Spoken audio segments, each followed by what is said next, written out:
નમસ્કાર, આપ જોઈ રહ્યા છો નેશન પ્લસ ન્યૂઝ. હું છું આપની સાથે હિરલ પંડ્યા. દાંત ખોતરવાની ટેવ ધરાવતા લોકો માટે ડાયમંડ સિટી સુરતમાંથી એક ચોંકાવનારી ઘટના સામે આવી છે.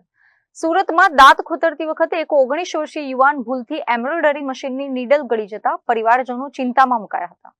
સુરતમાં 19 વર્ષીય યુવક દાંત ખોતરી રહ્યો હતો ત્યારે અકસ્માતે એમ્બ્રોઇડરી મશીનની સોય તેના ગળામાંથી પેટમાં સરકી ગઈ હતી. યુવકને તાત્કાલિક ખાનગી હોસ્પિટલ ખસેડવામાં આવ્યો હતો, જ્યાં એક્સરે રિપોર્ટ કરાવતા હોજરીની અંદર આશરે 3 ઇંચ જેટલી લાંબી સોય હોવાનું સામે આવ્યું હતું.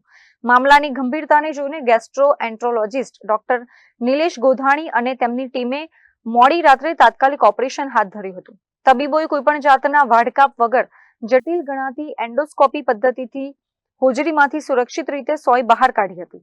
કાલે રાત્રે સાંજે 10 વાગે 19 વર્ષીય એમ્બ્રોઇડરીના કારીગર પોતે દાંત ખોતરતા નીડલ ગળી ગયા હોવાની હિસ્ટ્રી સાથે હોસ્પિટલની ઇમરજન્સી વિભાગમાં આવ્યા.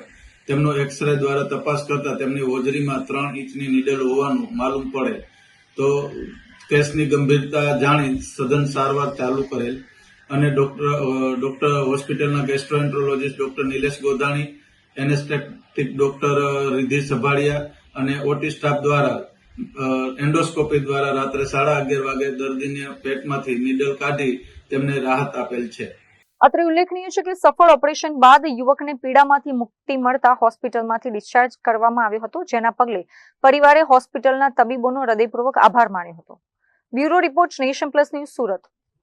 સમાચારોના સતત અપડેટ મેળવવા માટે અમારી નેશન પ્લસ ન્યૂઝની યુટ્યુબ ચેનલને સબસ્ક્રાઇબ કરો, બેલ આઇકન દબાવો અને જોડાયેલા રહો ફેસબુક, ઇન્સ્ટાગ્રામ અને ટ્વિટર પર.